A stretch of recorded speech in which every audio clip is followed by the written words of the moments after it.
Hello, everybody. Glad you could join us for episode number 42 of the Launch and Beyond podcast, a podcast designed to support you not only achieving great success in your business, but in all other areas of life as well.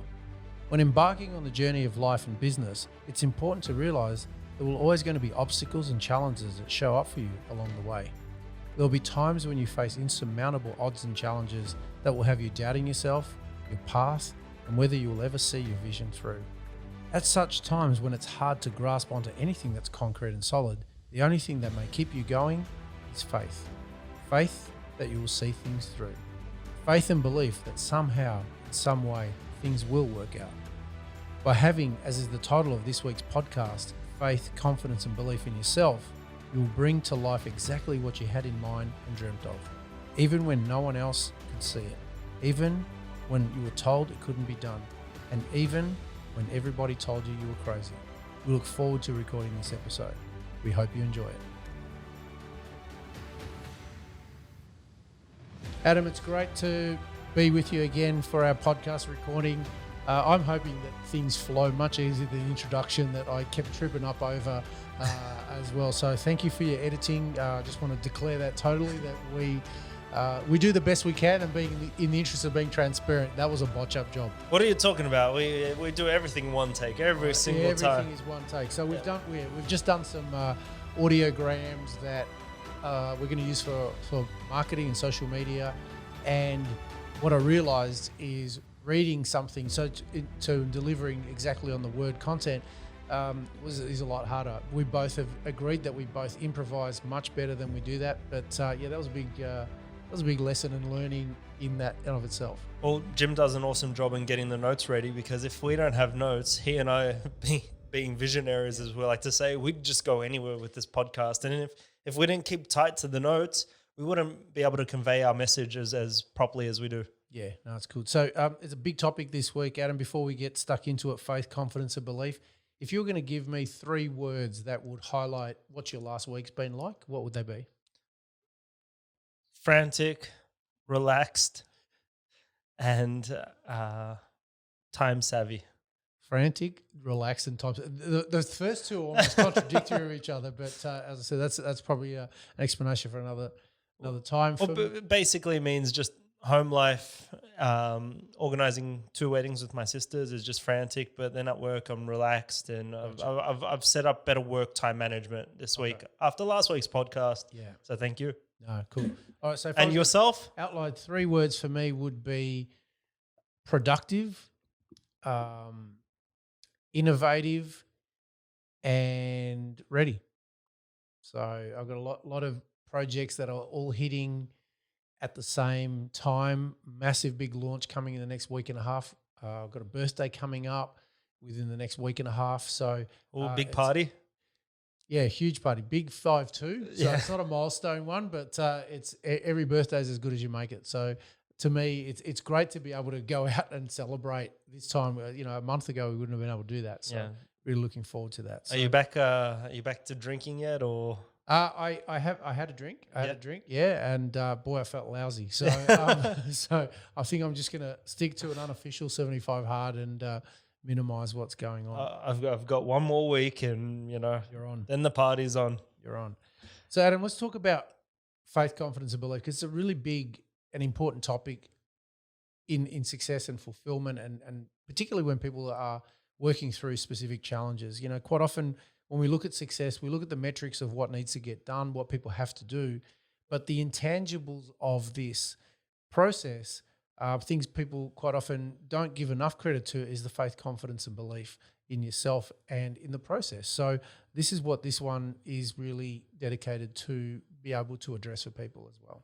Yeah, I wanted to ask you, were you talking specifically, when you had this in mind, were you talking faith as in spirituality or religion, or faith in being? It's actually really, really good you say that, because to me it encompasses all of it. Yep. And so this will really come through, because both faith in self and faith is in another power of a self. That's where a lot of people draw inspiration from. So spot on. This is what I want to dissect into and show people how they can use both faith in self and faith in something above themselves or greater than themselves as a means of working through and navigating through challenging times. Yeah, because I find that the more I talk to people, that they'll either use faith as in only religious or faith and hope in a very religious way. And then some people don't like using that because, it might skew the idea. But the way that you're using it, what I've picked up from the notes was it means everything. Yeah. Faith in self, faith in that higher power, that higher being, and moving forward with that.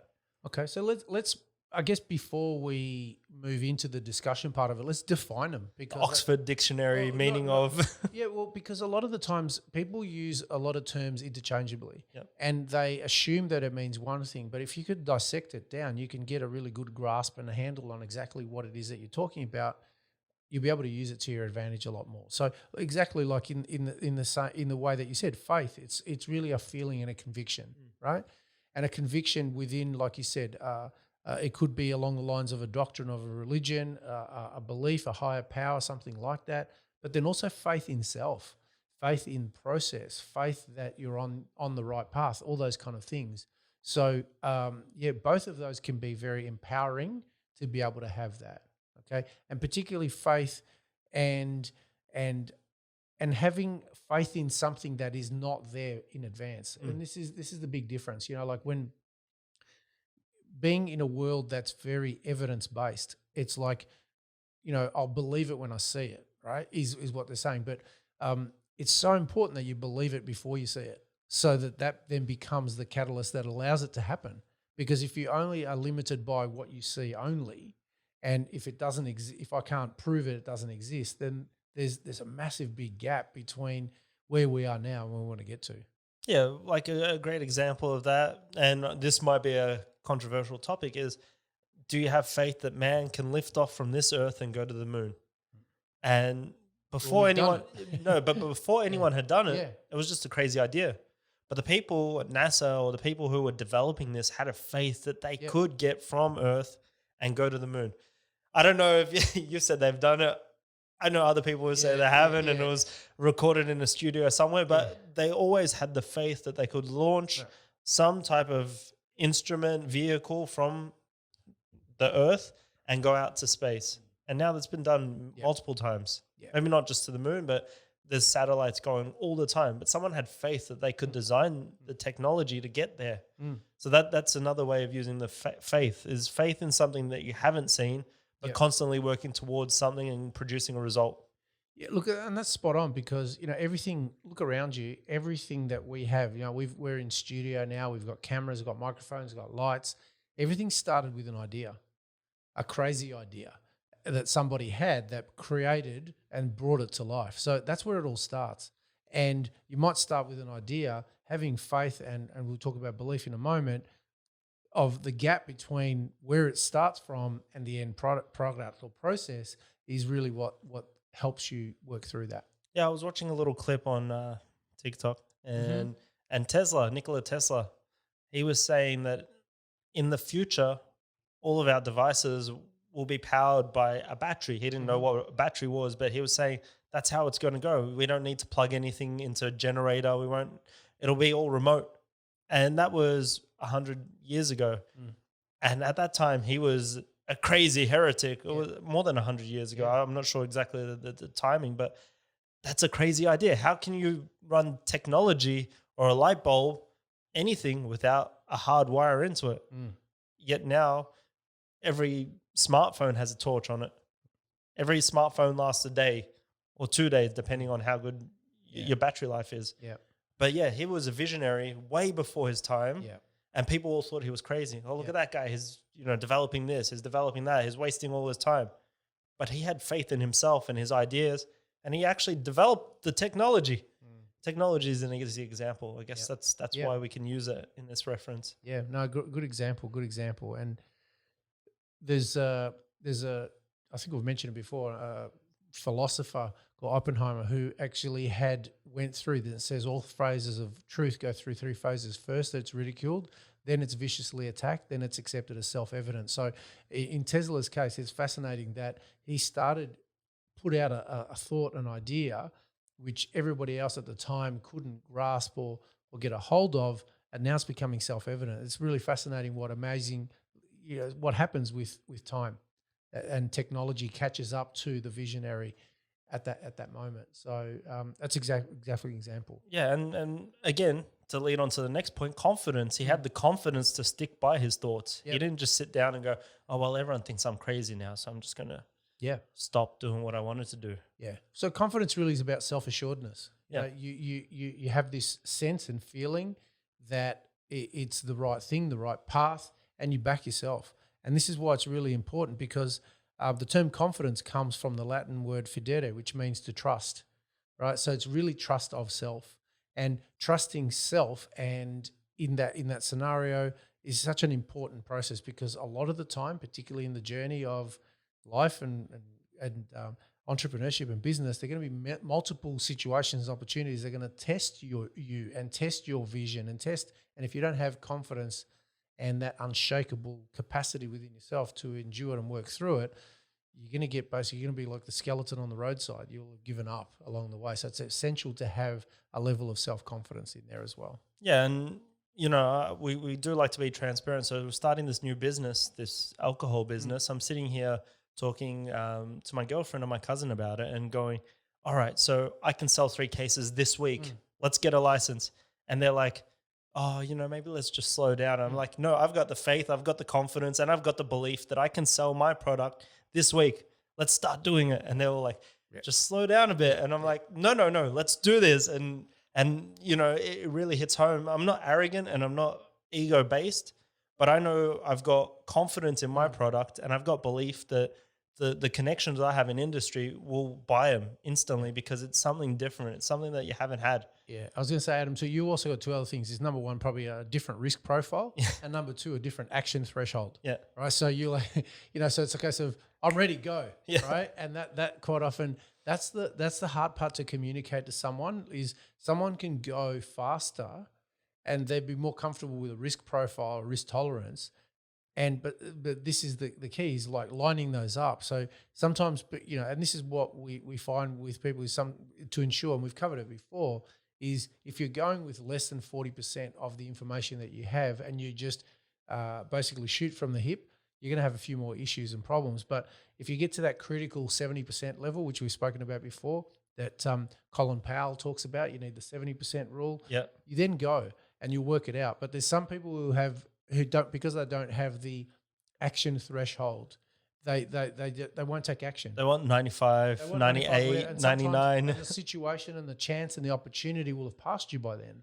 And so it's that happy medium of finding what your risk tolerance is, going when you're ready, sometimes going before you're ready, but at that critical point where you don't slow things up. You don't wait till you basically lose the opportunity. Well, that's the response I had. My cousin was sending me a message and he's like, all right, so now we've got to work on timings. But I told him last week we should work on timings. So he's like, when do we work on timings? When's the right time to launch this? I said last week when we were talking about it. Not like, I know everyone's busy. Everyone's always busy. Yeah. But let's just move. Like, you got to move on this, because, again, you got that momentum, you got that faith, you got that belief. How long does it last? And I'm sure we're going to talk about this, because the longer that you last on a new project, and you don't see actions, you don't see results, sometimes faith and belief drops off. Well, it does, and particularly when you've got long range vision. So if you're going to look at this and say, okay, how do I stay inspired? If I've got, it's not like a 30-day process. It's like, hey, what if I'm setting this goal for a lifetime, or my legacy, or generational goals? Yeah. How do you stay inspired, motivated, have belief and faith that this will see its way through over beyond the time that you're here? That there's a different metric, that you can't concentrate on tangibles. Then you've got to focus on the intangibles, and this is where faith, confidence, and belief come into it as well.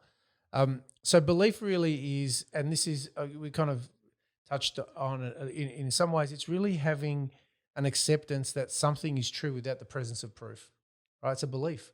And how something becomes a fact is references. So you start off with a belief and then you validate it through evidence. And so consequently, as time goes on, that becomes proof. Yeah. And so the burden of proof is what people ask for, but it's got to start somewhere. And that's where faith and belief come into it as well. Think of it, for people out there who've got a scientific bent, think of it as a working hypothesis that has to happen, and then you validate it through the presentation of more information as it becomes to hand. But sometimes it's not available. It's not present. You're going to have to go when you don't have every metric possible to guarantee everything's correct. You just got to back yourself, follow your intuition, have faith, confidence, and belief in yourself. Yeah, all of these things are on your self-developments, workshops. So if you go back in and you work on yourself and you build your confidence and your belief in self as well, then when you come to a new project or a new task or a new challenge, you have belief in your skill set as well. So it's not just always about adventure. It's about looking internal as well, having belief, confidence, and faith that you can execute on everything that you attempt. Yeah. And even if you don't execute, which sometimes you don't, you've learned the lessons that will help build you up stronger for next time when you want to execute and the next time. Yeah. So great point. And so when we expand on this theme and topic a little bit further, we ask ourselves, why is possessing faith, confidence, and belief so important? Well, there are 5 reasons that we've identified that would be important to know and to be aware of that could really serve you and help you out. And number 1 is that when you're launching your business, your career, at any one time, you're going to need faith, confidence, and belief at any one time. And sometimes you may need them all at the same time because that's what you're holding on to. The faith that you're not crazy, the faith that, like in Nikola Tesla's case, is he saw things before other people did. Granted, it's not the best way. He ended up being, basically broken, dying broken, and in there, and a lot of his ideas have others have been able to capitalize on. But having confidence in self, it's going to come. You're going to come up against, particularly when you're introducing paradigm shifting ideas or disruptive concepts that challenge convention. You're going to get a massive amount of pushback, and you have to have that resilience coupled with faith, confidence, and belief in self to be able to keep going forward when all the available evidence around you says that you're crazy. Yeah, but if we look back, Nikola Tesla started it. Then he went to Edison and all this other stuff. But who's the first name we talk about? It's always Tesla. So he's got a legacy now. Well, he does. And Elon Musk has really helped that along the way. But before Tesla, as the car corporation is in there, he was largely unknown. Yeah. And he's a guy who's shaped so many things that we're seeing now. He was the genius behind it, but others capitalized on that idea. The AC battery, I think it is. Yeah. Yeah. And there's one as well. Yeah. So most people had Elon Musk not started the With car Tesla, company, wouldn't even know, and they just think, hey, he's a name that's a really cool name for a car. It's like no, he's paying, he's honoring the bloke who started this whole journey. Yeah. So and he's developing it and all this stuff. As you said, later on in life, people have updated and changed it as technology has grown, but the legacy has come from Nicola. Sorry. Now the second point is quite often, Adam, you're going to move in directions. You're going to see things and progress in direction that may not make sense. And I don't know if you ever had the scenario where we say, I didn't choose this chose me. And I just find myself in this situation. And you go, how the hell did I end up here? But you're following your path, you're following your intuition, and it's led you to a specific place. That's happened to me so many times. If I'm going to be honest with myself, I'd be dead today if I didn't listen to that intuition so many times. And having faith, I've got so many references in my life that when I listen to that, it leads me on the right path. So consequently, I have faith in that internal voice. I have faith in that intuition, and that's my guiding reference for so many things I do in life. Yeah, the gut feeling. Yeah. People will know it as that. Oh, I don't know why it feels right, but I've got this gut feeling. Or again, same. I don't know why it feels wrong, but there's this gut feeling that just says this is not right. And that'll save you. But you've got a faith in your perception of what's happening. And you've got a belief that you know roughly what's morally right. So you go, actually, yeah, this gut feeling, it feels right. Let's go for it. And you go and it pays off. Yeah. And it's because you have faith in yourself and confidence and belief. Again, this faith, confidence, belief just keeps going back and forth. And it's about trusting yourself as you outlined in the descriptions earlier on. Yeah. And so the third point is, we kind of touched on it here, is that process of listening to those feelings, having an awareness around them, develops those instincts that are going to be very important for you in your pathway and journey, because you can have all the information available, right? So there's a big difference between being just constantly going by instinct and reactionary and gut, because you're never actually accessing the higher level functions and cortical functions. So a really important consideration is you get all the available information, you do an assessment, and then you actually listen to your gut, right? Because it's a survival based mechanism. But the more you do that, the more you will start trusting that feeling in and of yourself, and trusting your own wisdom. And that's a really empowering process, because the more you're able, because you're going to be around you more than anybody else will be. And if you can refine that skill, that capacity, that talent, you're going to help you make better decisions consistently. And if you don't, you can then you've got a reference to go, okay, I went off that path, I went on that direction. Why did I do that? And then you can audit and regulate yourself and go, okay, well, I now realize I didn't have faith, confidence, and belief in myself, the path, and whatever along the way. And you can work back to where that critical distinction was that may have urged you off the right direction you needed to go. Yeah, and that's like you touch on it with analytical. If you got a business deal or a project that you're working on, and you gather all this information, and you're sitting there and you're like, is this the best way to do this? And you sit there and you're analyzing it, but then you've always got that gut feeling, or that feeling in the back of your mind going, this really doesn't feel right. And you run the numbers again, and you run it, and then you take it off to someone else, and you're like, can you just check this over? Because you're too close to the project at this time. You got your gut feeling, you got your mind going crazy, and then you're like, this doesn't feel right. You take it to someone else, and they're like, yeah, this is a bad thing. So you've got that faith and confidence in yourself, and you get it verified by someone else. Doesn't mean you always have to verify it, but sometimes when you're feeling so like way off on something, it's best to get another pair of eyes to look over it. And then you go, actually, wait, I was right. So next time, as you said, you come back to center and you go, well, I've done this before. I know this is wrong. And you just don't have to verify it every time. And that's how you build that belief in yourself, is running over it analytically, getting that gut feeling, getting it verified. And then you go, all right, I've got confidence. I've done it once. I felt it was off. And then you keep moving. And that's experience in life. That's how you keep growing as a person. Yeah. And the next point really is, I guess, from an energetic point of view, like we've all been around people who have basically faith, confidence, and belief either themselves or in a higher power. There's something about them, right? There's a solidness about them. There's a magnetic essence about them. There's an aura that they radiate around them that make people either trust them or want to follow them. And you feel it. You see that when someone's confident, like if I'm walking into a scenario, if I'm getting wheeled into surgery and I've got someone who's going, I think, where do we put the scalpel? I don't. You lose confidence in that person. But when they look definite, when they look assured, when they are deliberate with all their actions, they look like a professional. You gain confidence in them. It's the intangible, it's the non-verbal communication that's occurring that you can feel.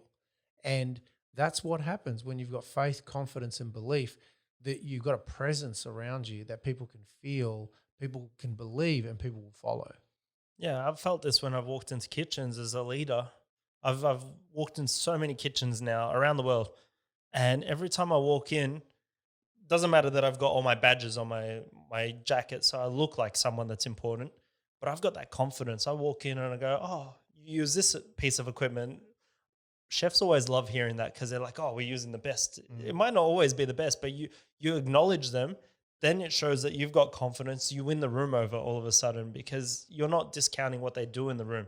You're going, I really like this. Oh, this is really cool. And then they start trusting you, and they go, oh, this guy has this power, this aura, as you're talking about. And they start going, all right, he's confident. He knows what he's doing. And they start listening to you. And it helps you convey your message easier, because you have confidence, but you've also got humility, because when you walk into those situations, you don't want to be arrogant. Correct. You want to walk into a kitchen on the other side of the world and go, oh, I love that you do this. Oh, can you please show me that technique? And then people start listening to you more because you wanted to learn, you wanted to build your base, but they go, you've got confidence, you've got faith, you've got belief, but you're still giving me respect. Mm. And you're not going, walking around as an arrogant chef going, oh, I come from Australia and you've got me here in, Hong Kong or South Korea and I'm going to teach you how to cook Australian food. That doesn't work in most places. There's arrogance past that confidence. You don't want to go there. No, you're spot on, because a lot of the times people confuse loudness with confidence, and that's not the case. And there's so much research out there that shows that, the people who, particularly in large companies, if you're recruiting a CEO who is the extrovert, who makes a lot of noise, who's arrogant, bold, and they're not always the best performing ones, because they get in their own way. They start drinking their own Kool-Aid, and they start believing that they're more than, or it's about them. And so consequently, that's a big difference between having faith, confidence, and belief. You can do that, as you said, with humility. And generally the people who find that way of marrying both get not only the respect of people around them, as you said, people will follow them, but they get the outcomes and results as well. So it's a really important thing. So when we're talking about confidence, we're not talking about arrogance or ego. We're talking about that, as you said, that clean, that centered, that essence and energy that people can feel. They feel reassured by, but they don't feel repelled by, which is so important. Yeah, definitely. It's like when you walk into I like using kitchens because that's what I'm familiar with. You walk into a kitchen and you're using a stovetop that's in every kitchen around the world, and you use a pan that's in every kitchen. You just grab it off the wall and you grab a whisk and you grab a spatula and you start doing what you do. The other chefs in the room go, oh, that guy knows what he's talking about. So they respect you because they can see that you've had training. They can see that you've done this for years, and they can see that, all right, this guy's confident. So they'll listen to you in the end. And that's involuntary because they just go, that guy's a skilled person. And you don't have to be super skilled, but as long as you're appearing skilled, people trust you. Yeah. And rounding out, the fifth point, Adam, would be that a lot of the times faith, confidence, and belief, we kind of touched on it, is sometimes it's the only thing you got going. You don't have, there's no results, there's setback after setback, there's no proof, there's no evidence. Sometimes that's the only thing that you've got going for that. And there's so many, we're all inspired by the story or the movie or someone where people keep getting pushed back on their backside time again, and it's only just faith and belief in themselves or what they're doing and the path that they're on that keeps people going. They've got more than enough reasons and references to say that no one else believes you, but it's so important in along that way. And that's, if we can bottle that faith, confidence, and belief and pull it out at really important times, it would be really helpful to keep you going when you feel like giving up.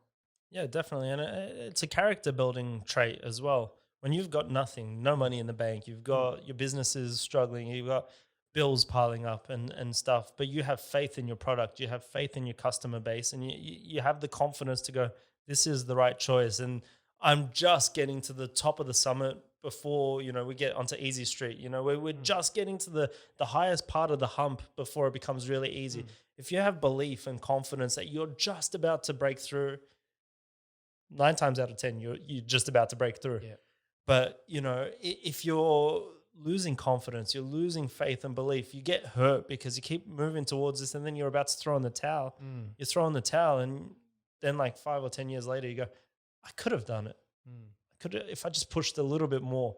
And that's where time, age, experience comes in, because you've got more confidence 5 years later, 10 years later, going, I could have just held on for that extra month. I could have just held on because I knew after that. And then you live in that funny world in your mind going, I could have done it. Yeah. Whereas when you're building your character, you're in that process. You just got to have faith. You just got to go, all right, one more month, but keep doing the stuff that gets you there. Like, keep allowing your time management, keep, keeping your routine that consistently keep your to-do lists and just check them off every single day. Even though it might not be paying off today, you've got your to-do list, you've got your time management, you're working on building your networks. Keep doing that every day, because your faith, belief, and confidence will build knowing that you execute your to-do lists every single day and you're moving forward towards your ultimate goal. Yeah, it does. It does, because what you've got is you're executing, you're delivering, you're building your esteem because you're delivering on the things that you said that you would do. It builds your own confidence. That's a great example of how what you've just said works to build your confidence bank account, and get bigger and bigger in there as well. Yeah, then you trust and believe in yourself. Yeah.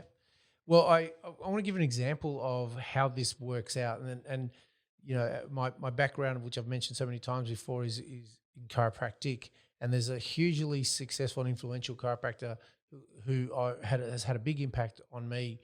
Was a guy called James W. Parker in the US, and Jim Parker, he used to own a huge chain of practices around the US, and he started a school, Parker University, for studying chiropractic.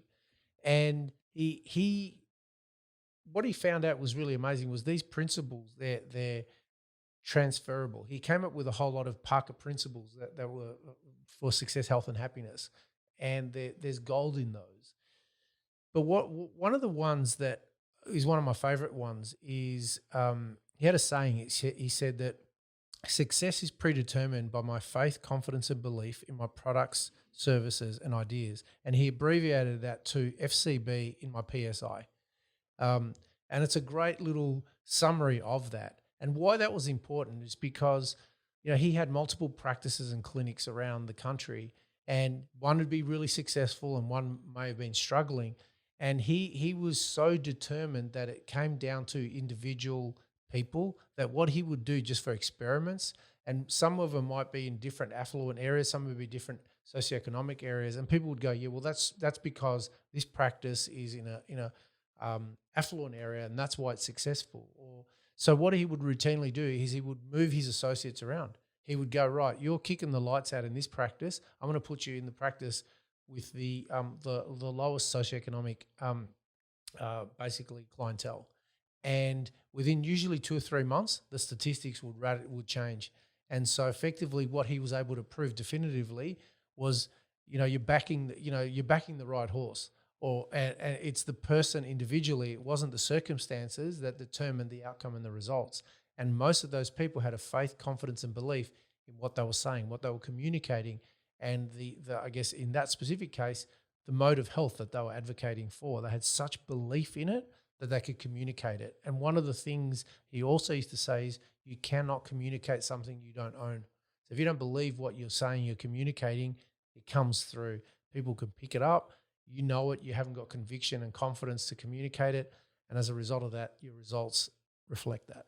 Yeah, and I was reading something very similar in Jocko Willink's book, Extreme Ownership, and he was talking about this doing buds, which is basic underwater something training. Yep. And this is like they have a thing called Hell Week. So it's just 5 days, no sleep, and you've just got to execute all these tasks. And it's horrible. It's in the sand, it's in the water, you barely sleep. I mean, you can get micro sleeps, but you're not supposed to sleep. And they might let you sleep just to wake you up 5 minutes later. They're really playing with you mentally. And he was talking about this boat crew too. And I'm pretty sure it was David Goggins, but they don't talk about each other for some reason. I think there's issues. So in David Goggins' book, you're listening to him talk about Boat Crew 2, and he was leading Boat Crew 2, and he started chanting Boat Crew 2, and it empowered him. He gave their team, Boat Crew 2, confidence and belief in self and faith. And what the instructors did, this was in Jocko's book now, the instructors go, well, Boat Crew 2 is doing really well. What do we do? All right, let's put him with put the leader of Boat Crew 2, who's like highly confident and cocky and arrogant. That's what it looked like to the instructors. Let's put him on Boat Crew 6, I think it was, who was the one that was struggling. They were at the back of the pack. And so the leader, he moved from Boat Crew 2 to Boat Crew 6. And he had that winning formula of what he was doing at Boat Crew 2. So he came back. And even though these guys were last in every round, he started going, all right, let's lift the pace. Let's do a chant. So he was lifting them by a chant, but the chant was, motoring them forward, giving them more confidence, giving them ability, giving them a drive. And all of a sudden, within 2 races, they started winning all the races. So it shows you that it wasn't it wasn't the team in the first one, it was the leadership. So if you've got that winning, successful formula and you trust yourself, you've got that faith and belief, you can go into another boat crew and elevate them up. So boat crew 6 and boat crew 2 were the ones that were finishing first and second every time. And the reason why you wanted to finish was because you got a break. Yeah. So that it was between the two of them, they kept moving because boat crew 2 still had that winning formula. They had that faith in the system. So it reminded me of this chiropractor, Jim Parker. Yeah. That doesn't matter if you were in the slowest boat crew or in the fastest boat crew, you'd still be able to Yep. you'd still be able to win because you got that winning formula and that faith in self. Yeah. So that's what it is. It's all about principles. Yeah. It's about empowering the principles, owning the principles that will give you faith, confidence, and belief. So, so if we've identified why they're important, in those areas, and we summarize it as FCB and PSI, there are multiple areas. Like you can imagine, you want to expand and grow your business. It would be important to be able to be confident in communicating how effective your products or services are. And so this is where quite often we say is that business challenges or problems are usually personal ones in disguise. If you don't have faith, confidence, and belief in what you're selling, what you're communicating, your vision, it's going to show up in your results. And that's so many times what it comes back to. So sales training quite often isn't about how do I convince someone. It's about going, okay, do I believe in this product myself? Because if I do, then the action I will take will be different to if I don't. And that's how it's important in a commercial sense in there as well too. So if we've identified why they're important, how about we go through some strategies and processes that can help you to improve your faith, confidence, and belief in whether it's your product, service, ideas, whichever it is. And we've identified 7 ways that you can do that, which will assist you and help you improve your FCB. So the number 1 would be to become a subject matter expert. And what that basically means is just know everything you need to know about what it is that you're talking about. I love this one. Right? It makes sense. Yeah. Because consequently, you're going to have confidence communicating what you're talking about. You're not going to be indecisive. There'll be a certainty about you. There'll be, I know what I'm talking about. And it's interesting is, they basically say that sometimes I've forgotten more than I've forgotten more than you will ever know, that kind of thing, right? That's a response that people have. But when someone is really confident in what they're doing, they're not worried about what everybody else is doing. They're focusing on what they do and do really well, and they can communicate it with confidence. They know what's important. When they know what they can ignore, they just focus on what gives you the best results and outcomes. And so knowing what you know sometimes is important, but knowing what's not important within that realm is also really helpful as well. Yeah, I find this when I consult, when I'm hired by a company that I know and I trust and I see that they're the best in the marketplace, I have faith in that product. So then I can go there with confidence and I can go do a presentation in front of 200-300 people and go, hey, look, this is the best tortilla wrap in the world. And I'll prove it to you. And I do all my tests. I play around with it. I get people to try it and they sit down and they actually go, wow, this is the best. But it's because I have that confidence in going, hey, look, this is the best. But I wouldn't be able to do that if I didn't have faith in that product. You do. That's right. I was just going to say faith and confidence in that product itself, but to know enough about it to know that is the best product. Yeah. Right. As well. So there's a couple of layers in there. You've got faith in the product and also faith in your own product knowledge to know that is the right product or the best product. Well, that's it. And, I get people come up to me from different companies going, hey, we need a consultant or we need some help with this. And I'm going, yeah, I'm happy to help, but you need to listen to me because I will give you feedback that could be positive or negative. And sometimes they don't want that. And I say it up front because as you do when you're talking to a client, if you don't want to hear the positives with the negatives, you only want to hear positives, it's going to be a half-assed way to get to your end result. That's not what we're being hired for. We're being hired to be an expert in our subject matter or our field, and we're being hired to actually help and enhance someone's product and do it through confidence and faith. And if we didn't have confidence as an expert, we would just accept everyone through our doors. And then we're not being true to our customers, our clients, because all we're doing is just going, oh, give me the money and I'll tell you what you want to hear. And that doesn't work better for anyone because, the service and the products, they start slipping. So it's essential that you know what you're talking about, basically. And it's not about, there's a difference between being a perfectionist, but it's just important to know your subject matter, because that gives you a level of preeminence and gives you confidence in yourself, but also people have confidence in you that you are the right person to direct them in that decision-making capacity as well. So that's a really important one to lead off with. The second way that you can improve your faith, confidence, and belief is act as if. And years ago, it used to be the term that used to get bandied around was fake it till you make it. But a lot of people don't like that because it sounded disingenuous. So act as if is a really important one. And what's important is if you're not confident, act as if you are. If you don't, if you don't feel confident, ask yourself, go back through and go, okay, where was the time in my life when I did feel confident? Okay, I did that. How was, and then you can do an audit on yourself and say, okay, well, back then, how was I moving? How was I walking? How was I thinking? How was I communicating? And they're all metrics that can help you to find confidence in the moment, because that's really a choice. It's an emotion. And it's not like you're not confident and you stay confident all the time. You kind of go in and out of confidence all the time. Like we were talking about the podcasting recording, we were doing some intros in there, and after 1 or 2, 3 times of tripping over my tongue, you do lose your confidence. But then you go, okay, no, that was just a glitch.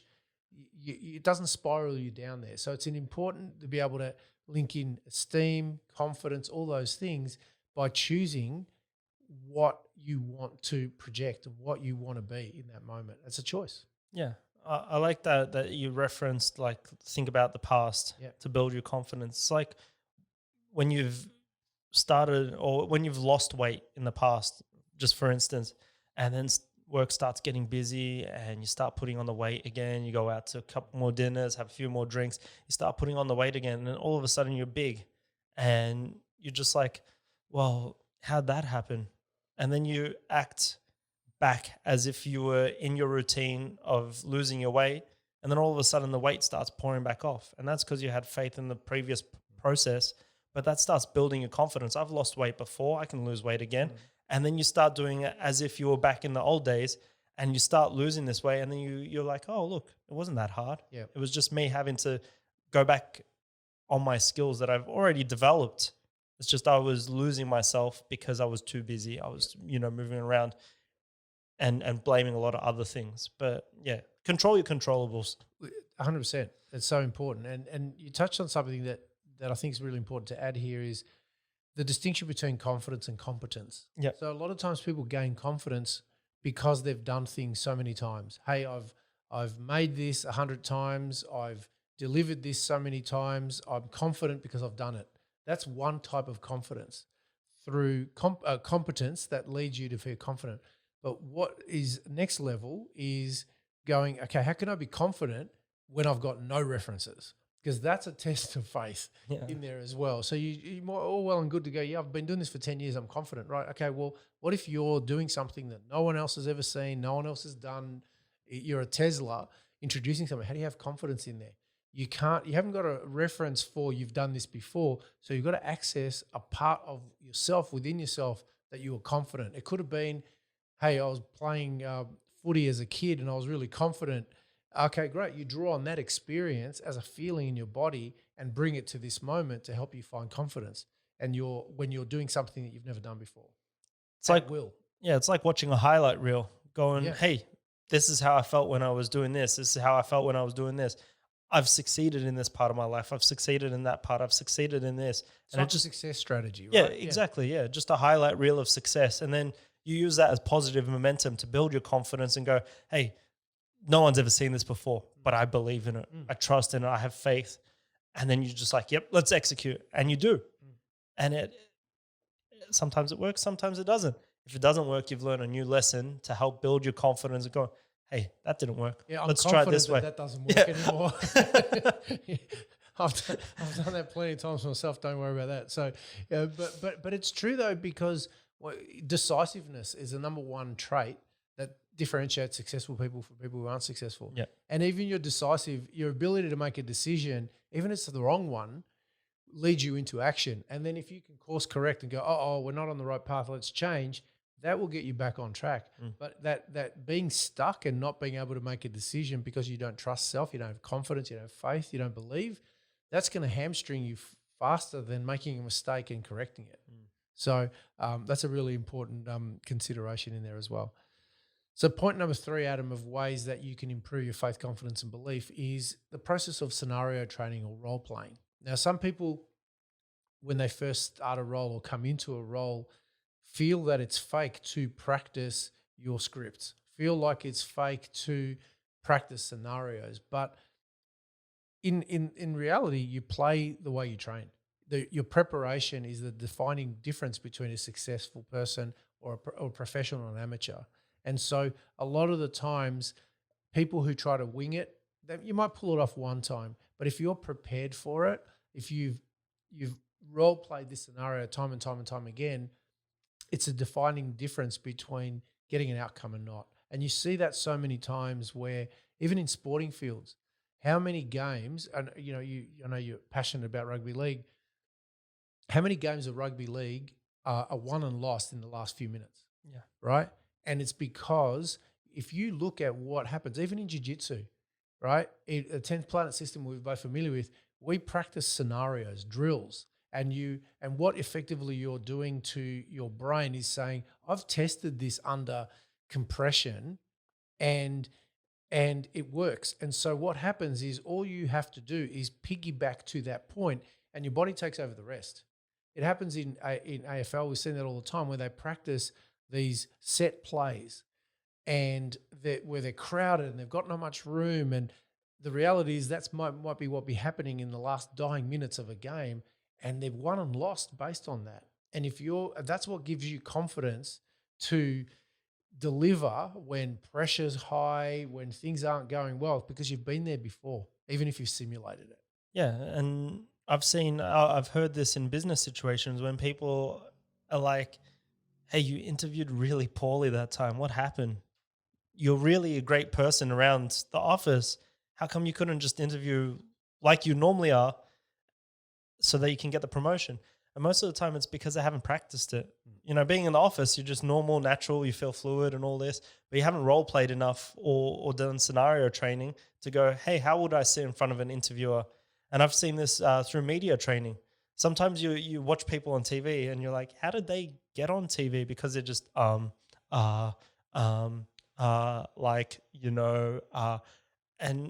they deviate too far off the topics. But when you do media trainings and scenarios, you sit there and you're being grilled by a trainer going, hey, you went off the topic, come back onto the topic. Why are you here in this media? Like, you're doing an interview. What are you talking about? And then they're like, all right, well, we're launching a movie. All right, so come back to the movie every time. If someone asks you about your personal life, what do? Talk about the movie. If someone asks you about what are you doing after this, you talk about the movie. What other scenario? What are you doing on the weekend?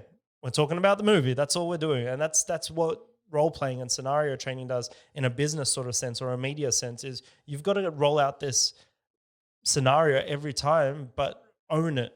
And that builds your confidence to come back into that situation that, hey, I can sit in front of 10 different interviewers a day and always come back to the movie launch or the cookbook release that I'm doing or whatever it is.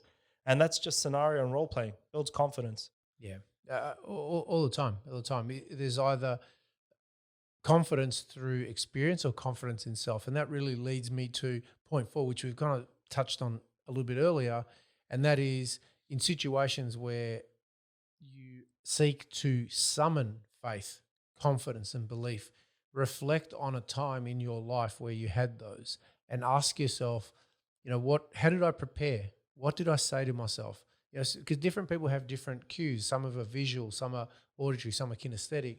So you're trying to access those submodalities, as they're called, that will allow you to access that feeling at a whim in a moment, basically from this. So you might go, okay, when I'm feeling that I have faith in myself, is there a picture that I get in my mind? Is there something that I repeat to myself? Is there a feeling that I just get in my gut, or what is it? And thinking about those moments helps you do that, takes you back to that act as if scenario as well. So when you're able to reflect on those times, and I love what you said before about it's like a highlight reel, just give references, because you can change a belief into a conviction, a really strong belief, by linking up your references. So you can convince yourself that you're incredibly successful. You can convince yourself that you're not. You can convince yourself you're one thing or another by starting off with a belief and then reinforcing it with references. Well, And that's really the difference. If you so choose, you can decide in that moment that I actually am a confident person. And let me tell you, I did this way, I did this then. And you've just stacked up all the references that take ownership of that for you. you sound like you're talking about visualization. Visualization is a big one. So that's one modality, and that works really well for people. But then there's also other experiences, because when you're visualizing, yes, you're accessing all the modalities, but you're bringing them at will. So you're actually bringing experiences, feelings, all those things, visualizing it, and then embodying it as well. Yep. Yeah. So that's what that is. Well, like I'll use a scenario that's quite recent for me. Is everyone knows I hate running. I hate running, but I moved up from 2 kilometers 70 days ago, running nonstop. And last Saturday I ran 15 Ks, or Sunday I ran 15 Ks nonstop, and I felt like I could give more. That's great. But now I've got confidence in my running ability, even though I still hate it. Don't get me wrong, but I've got confidence that when I go to my triathlons later on or early next year, I have that confidence that I've done it in training now. I've run 15 Ks when I only really have to run 2 or 3 Ks in the short version of the triathlons. But I've got confidence that I can do it now without getting out of breath. I've got confidence that my strides are going to go like this. My shoes that I wear, I've got confidence in them. I've got confidence in the way I strap my ankles for long distances. I've got all this confidence now that I've got faith to go, hey, I want to go to the next level of triathlons. I want to go to the Olympic distance. I want to go to the Ironman stuff. And because I've built the confidence out of competence, the results are coming through. So every time I strap up and go into the triathlon, that highlight reel is going to run. I ran that 15 Ks. Yep. And it only took me 65 days to run from 2 Ks to build up to 15. That's only 2 months. If I was doing that for 12 months, I could get to marathon distance quite easily. I could do more. Yep. It's just based on confidence and belief in self now. Yep.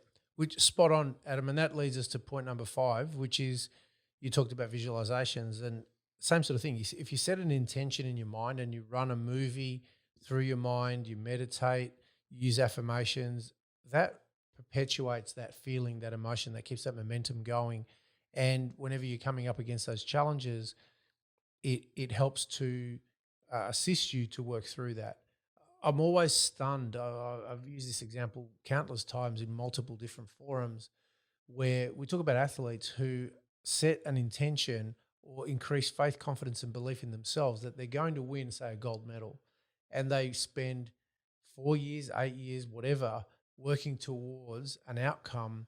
They've visualized it so many times. They've basically role played it. They've embodied it in their mind and body. And when someone says to them, wow, this is great, did you ever think this would happen? They go, of course, because I've been playing this, I've been role playing this, I've been dreaming about this, I've been running this movie for the best part of my training life. And so you're now seeing it because I saw it. I played multiple situations in my mind where I was stepping up on the dais to accept that gold medal, or whatever that gold medal equivalent is for you in all areas. So that's how it'll be. It's building so many experiences, so many feelings that to not achieve it feels wrong. Yep.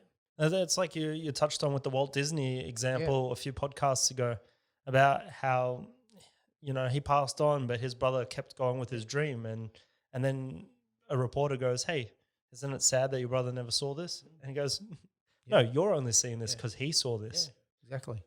That visualization and belief in self. And, you go to a different level. He had faith that this was going to turn out to be perfect. Yep. And it turned out to be perfect. Even though he wasn't around, he had legacy. Yep. Yeah. Yeah, and it's important you say that, because when you're setting legacy goals, sometimes you're not going to see them in your lifetime. And there's a different level of conviction and belief and faith and confidence that you have to have an enduring legacy that you're not actually ever going to see and fulfilled by Yeah. or reaffirmed by. So, yeah, there's and I know this from personal experience because there's some things that I have set which are legacy goals which I probably won't see in my lifetime. Oh, come on, you're here for another little while. And the stress has been when I've tried to have those done by lunchtime, and so but that creates stress and why and I'll tell you why that's really important is because you become dispirited and disheartened when you're working on something that doesn't feel like it's moving glacially, right? It's moving in that right direction, but there's a process that you don't see from morning to lunchtime. And unless you have something much greater than just metrics on a day to day, unless you tap into faith, confidence, and belief in some way, shape, or form, you become dispirited. You really do. And I think this is probably what was the catalyst for this podcast was to be able to say, there are times where you're going to have nothing other than that. That's what you need to tap into. So point number 6, Adam, and just a reminder for everybody, there are show notes here as well too. We always mention them for you just in case there's some things that you may have missed of. You can refer to our show notes, which will have all these in point form for you. But point number 6 is this is something you touched on earlier on about faith. Are you talking about faith in self or faith in a higher power?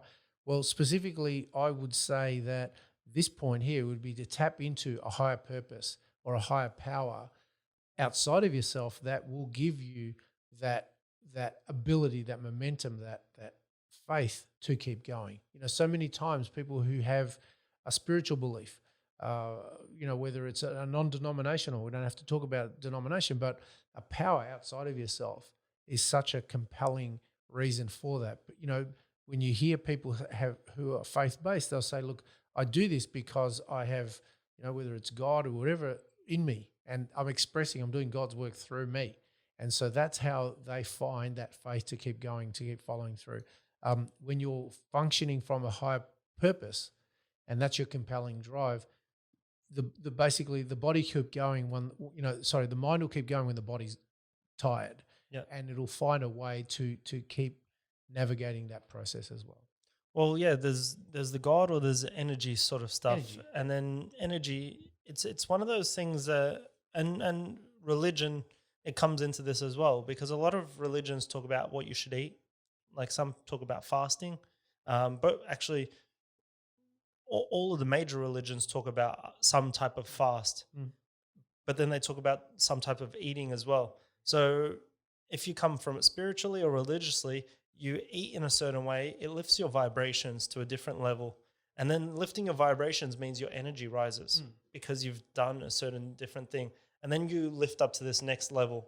And then what do? You exercise, you move, you have belief, reflection, you move up to the next level of vibration and you move up to a next. And then you start having, because of the faith in the process, you're trusting, I got to eat right, I got to move right, I've got to feel right, I've got to reflect in the right manner.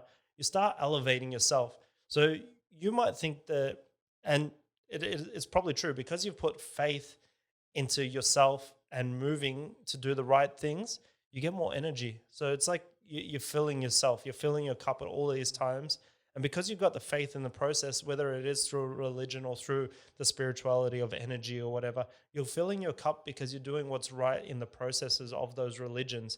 And you start filling yourself and you build confidence, you start vibrating higher. In all religions, they talk about this as well. So it's not like it's a new concept or it's only set from one type of denomination, as you're saying. We're trying to be as respectful as possible. But all of them end up in the same results. And it's so funny how if you actually research most of the religions, they all come from the same type of place, because it is that belief of, a bit of sacrifice, bit of charity, bit of looking after yourself with food and reflections and helping your neighbors. And you grow because you're energetically more full. So, yeah, that's my take on it anyway.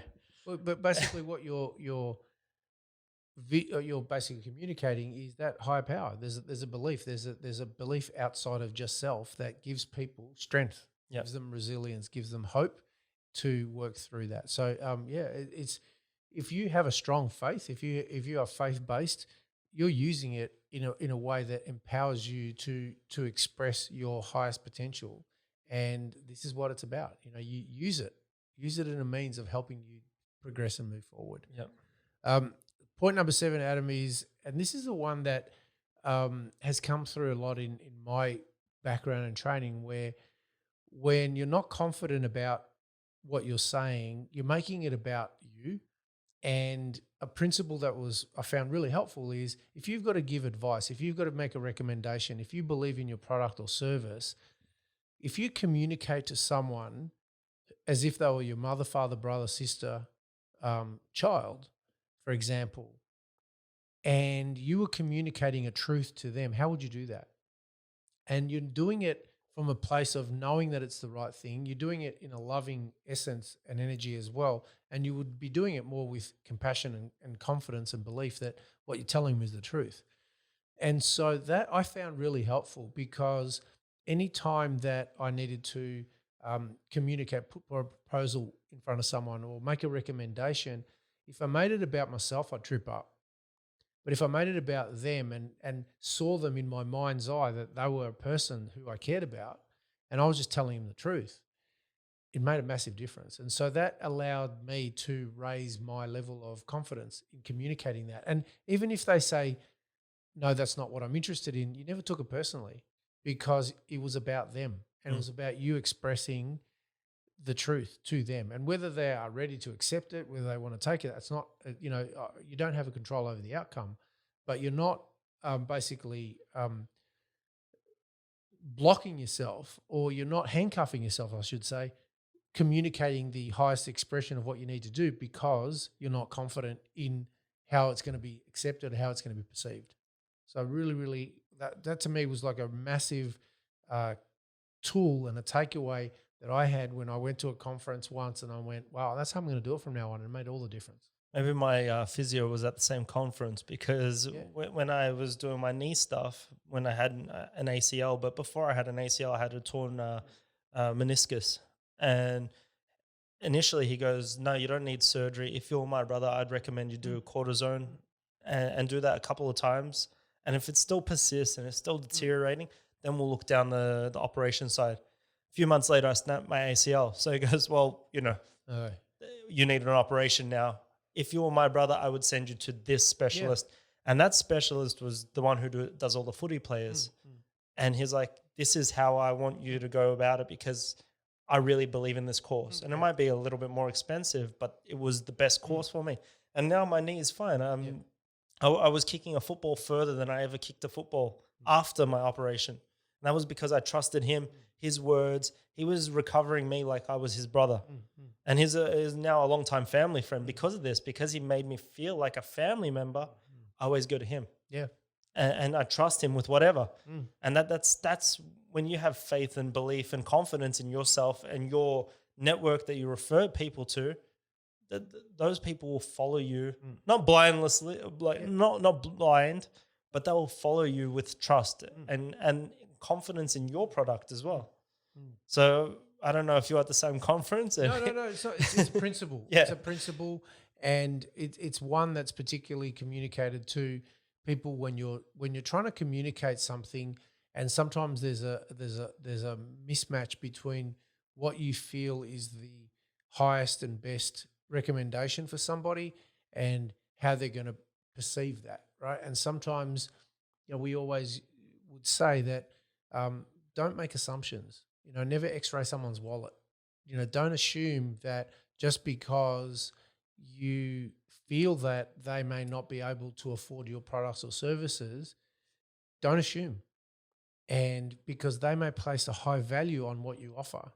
And if you're confident, or if you're not having confidence in yourself to communicate what you need because it's in their best interest in a way that's most important to them, you rob them of an opportunity to make a decision that's most important to them. And so that was another big principle that I was never X-ray someone's wallet. Never assume that just because they have capacity to buy your product and services, they will, because they may not have value on it. But don't ever assume that you would have someone who may be financially challenged who won't find a way of making it work because they have a high value and a priority on that.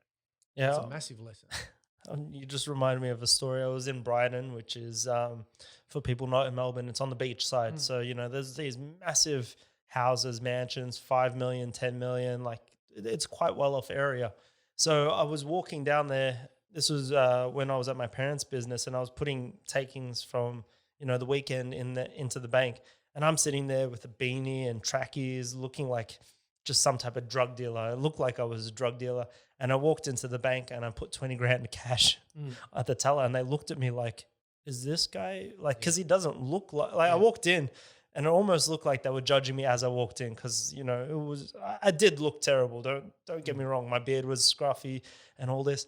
And I walk in and put $20,000 and then they all just went, oh, all right. Yeah. And they counted it and they put it away in the bank and that was fine. And don't judge me just because I was walking in. I wanted to be comfortable in tracksuits and I didn't do my hair because I was working night shift. I finished at 6 a.m. and I was there at 10 a.m. Like, don't judge me because of this. So yeah, it just reminded me of that story. I laughed the whole way to the bank that day. Yeah, well, the judgments. I understand. I understand you would.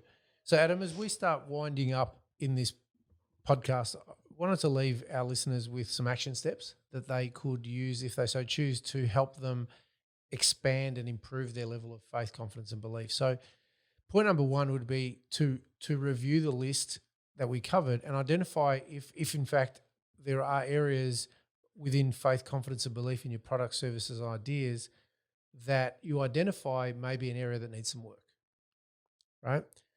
Point number two, if there is an area, I should say, that you've identified that needs some work, what would happen if for the next 7 days you worked on improving your level of faith, confidence, and belief in that area? You know, what changes could occur? Would you start acting as if? Would you start scenario training? What would you do? And if you identified that area, point number three is what 3 specific actions would you take in that area to help elevate your confidence and belief and your faith in your products, services, and ideas? So there's some takeaway action steps to follow through. Adam, is there anything you want to leave our listeners with before we're done for another podcast? Not today. There's a shake of the head saying no. So for anybody who's not with us now, and that's pretty much everybody, it's a beautiful sunny day here in Melbourne. We're looking forward to getting out amongst it and having some fun ourselves. So we want to thank everybody for joining us once again on the podcast, and thank you. And we're very grateful for everybody who sends in messages, both personal and emails to us that shows them the impact that our podcast is having. We're so grateful to be receiving those. There's a reminder to you all that if you'd like to connect with us on Instagram, Facebook, and our extended Launch and Beyond community, maybe I can get that right, you could do so on these channels. If you've got any questions or comments about the podcast or anything about specific directions or things that come up for you, please reach out. Quite often, thoughts and questions that you have are similar to ones everybody else has, and when you can communicate them in a forum like that, it gives everybody the benefit of the experience. So once again, thank you for joining us on our podcast. Have a great day, and we look forward to seeing you soon. Thanks, guys. See ya.